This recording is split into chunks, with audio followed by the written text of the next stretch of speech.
Durante este periodo marcado por intensas discusiones sobre las relaciones turco-americanas, echemos un vistazo general al inicio de las relaciones sin entrar en detalles. Sería apropiado considerar las relaciones otomano-americanas principalmente en términos de comercio y actividades misioneras.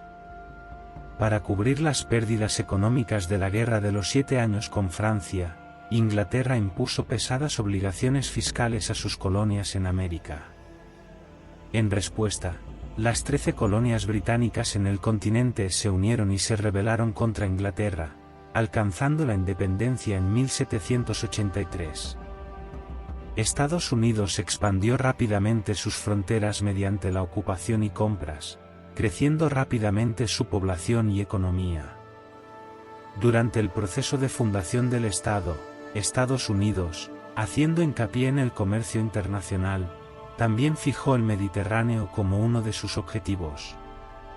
Al intentar ingresar al mercado mediterráneo, Estados Unidos celebró algunos acuerdos, principalmente con el Sultanato de Marruecos. El inicio indirecto de las relaciones turco-americanas ocurrió cuando 2 barcos estadounidenses en el Mediterráneo occidental fueron capturados por los argelinos afiliados a los otomanos. Para facilitar el comercio en el Mediterráneo occidental, el Senado estadounidense celebró un acuerdo con el dey de Argel, Hassan Pasha, en 1795. Según este acuerdo, preparado según la lógica de los tratados otomanos, Estados Unidos acordó pagar un impuesto anual de 12,000 monedas de oro. Estados Unidos continuó pagando este impuesto hasta la década de 1810. Acuerdos similares también se realizaron con los gobernantes de Túnez y Trípoli.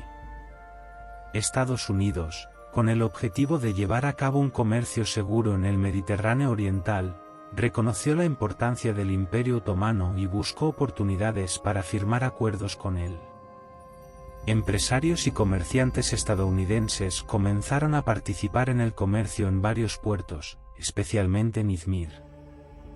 La primera delegación oficial llegó a Estambul en noviembre de 1800, presentando regalos al sultán. Estas negociaciones fueron dirigidas por el consulado británico.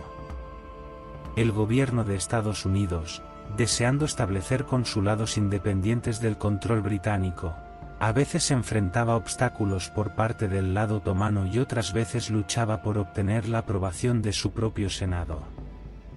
El empresario estadounidense David Oufley, con la autoridad que recibió de su gobierno, estableció informalmente la Cámara de Comercio estadounidense en Izmir en 1811. Esta institución, que regulaba las relaciones comerciales, fue reconocida oficialmente por el Imperio Otomano en 1823. Así se estableció la primera conexión importante entre los dos países. El deseado acuerdo entre Estados Unidos y el Imperio Otomano, que había estado esperando durante años, se concretó en 1830. Después de la quema de la armada turca por parte de británicos, franceses y rusos en Barinaul en 1827 y la subsiguiente guerra ruso-otomana, el Estado otomano comenzó a buscar nuevas amistades. Evaluando la propuesta de Estados Unidos, se firmó el Tratado de Comercio y Navegación Otomano-Americano el 7 de mayo de 1830. En el acuerdo, el nombre dado por los turcos a la otra parte fue Estados Unidos-Estados Aliados.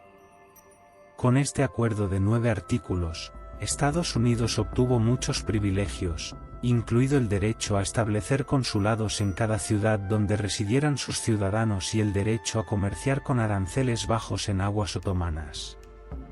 También había una cláusula secreta que preveía asistencia técnica, como la construcción de barcos para la Armada Otomana a precio de costo y la construcción de barcos por ingenieros estadounidenses en el astillero de Estambul.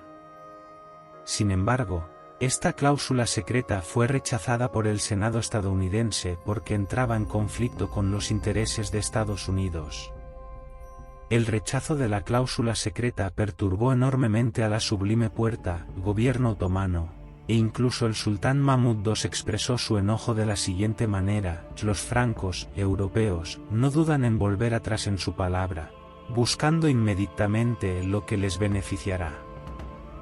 La decisión de Mahmud de no hacer cumplir el acuerdo llevó al presidente de Estados Unidos a escribir una carta al sultán, y aunque el Senado no aprobó, el gobierno estadounidense aceptó silenciosamente la cláusula. Henry Eckford, uno de los ingenieros de barcos más famosos de Estados Unidos, llegó a Estambul en agosto de 1831 con un buque de guerra que él mismo había construido. Así, el acuerdo entró en vigor. Ingenieros estadounidenses construyeron más de 10 fragatas en Estambul hasta la década de 1840. Después del acuerdo, el comercio ganó impulso y muchas empresas estadounidenses comenzaron a operar en todo el país. Una de estas empresas, la compañía de máquinas de coser Singer, luego tendría más de 200 distribuidores en todo el país. Los estadounidenses comenzaron a explorar campos de algodón y depósitos minerales en territorios otomanos. Mientras tanto, la participación de las exportaciones del Estado otomano a Estados Unidos aumentó al 23% en los años posteriores. Para 1862, se firmó un acuerdo comercial más completo. Este acuerdo, unilateralmente terminado por Abdulhamid II en 1884, tuvo sus disposiciones continuadas con algunas modificaciones. En la década de 1870, el Imperio Otomano eliminó la cláusula que prohibía el comercio de armas, permitiendo importaciones de armamento. Especialmente después de la Guerra Ruso-Turca de 1877 a 1878, el sultán Abdulhamid II realizó importantes pedidos de armas. En la segunda mitad del siglo XIX, las relaciones entre ambos países experimentaron varios cambios. Especialmente después de la derrota otomana en la Guerra Ruso-Turca de 1877 a 1878, todo cambió. Las potencias occidentales aumentaron repentinamente la presión sobre el Imperio Otomano de 1 a 10, abandonando la política de mantener la integridad territorial del Imperio Otomano. Inglaterra renunció a la política de integridad territorial otomana y buscó obtener lo que pudiera de los turcos.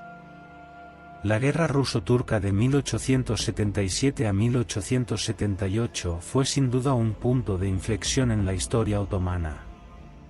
Aunque Estados Unidos no tenía tanta influencia como otras potencias occidentales, comenzó a sembrar con más frecuencia las semillas de sus planes a largo plazo.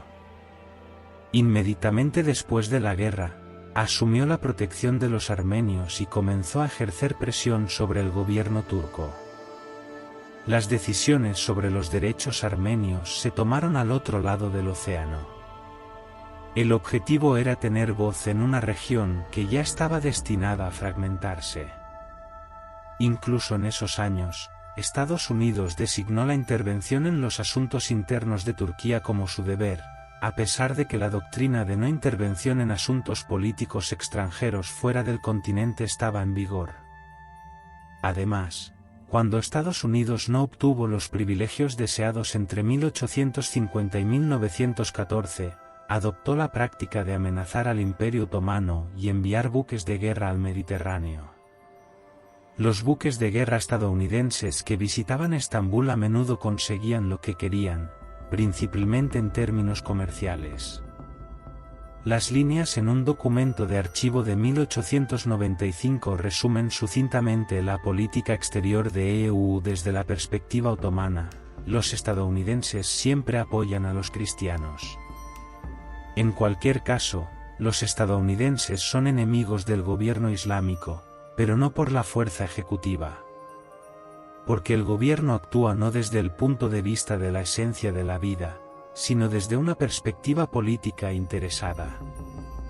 Como se puede entender, el Estado estaba al tanto de lo que estaba sucediendo, pero las reglas de la política operaban de manera diferente. La segunda faceta de las relaciones fue la labor misionera. Mientras Estados Unidos intentaba crear un impacto a través del comercio y la armada, también hacía esfuerzos por tener un impacto mediante actividades más humanitarias como la educación y la salud. Naturalmente, las ideas misioneras subyacían en estas actividades de salud y educación. En la reunión de misioneros protestantes, los territorios otomanos fueron entregados a la Organización Misionera Estadounidense. Inmediatamente después del Tratado de 1830, la presencia estadounidense en el Imperio Otomano comenzó a hacerse sentir, especialmente en los campos de la salud y la educación. Los privilegios económicos también llevaron a ganancias en áreas de la vida política. Los años en que se firmaron los acuerdos comerciales de 1830 a 1862 marcaron un periodo en el que el movimiento misionero en el Imperio Otomano se expandió y se estableció. La libertad otorgada por el Edicto de Reforma también fortaleció las manos de Estados Unidos. Cuando estas actividades no dieron resultados entre los musulmanes, eligieron a los armenios como su objetivo.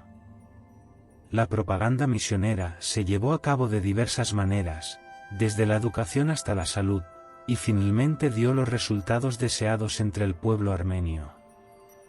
Los armenios gregorios comenzaron a convertirse al protestantismo después de la década de 1850.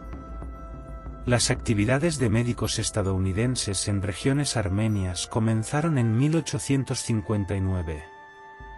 Puedes ver un ejemplo muy superficial de estas actividades de médicos en la película, The Atemen Lieutenant. El gobierno otomano trató de prevenir el trabajo misionero y el establecimiento de consulados en lugares con poblaciones armenias tanto como pudo. Sin embargo, el gobierno quedó impotente frente a los acuerdos y las amenazas. Estados Unidos amenazó a los turcos, diciendo que se dedicarían a la propaganda contra los otomanos en Occidente. También brindaron apoyo a rebeliones separatistas que ocasionalmente estallaban. Mientras por un lado los países desarrollaban su comercio, por otro lado, el lado más oscuro del asunto se estaba revelando. Lo que la población armenia protestante en la región significaba para Estados Unidos se puede ver en los informes y cartas escritas por los misioneros protestantes estadounidenses. En respuesta a la reubicación por parte del gobierno otomano de los armenios amaras frente a la revuelta armenia en Zeytún, John Merrill, uno de los misioneros en la región, envió una carta al cónsul estadounidense en Alepo, haciendo la siguiente evaluación: la reubicación de la población cristiana educada y capaz de la región de Maras es un golpe directo a los intereses de los misioneros estadounidenses. El resultado de más de 50 años de trabajo y miles de dólares en gastos se está poniendo en peligro. A partir de esto, se puede entender que Estados Unidos tenía planes no tan inocentes para los armenios que vivían en el Imperio Otomano. Así comenzaron las relaciones entre los dos países.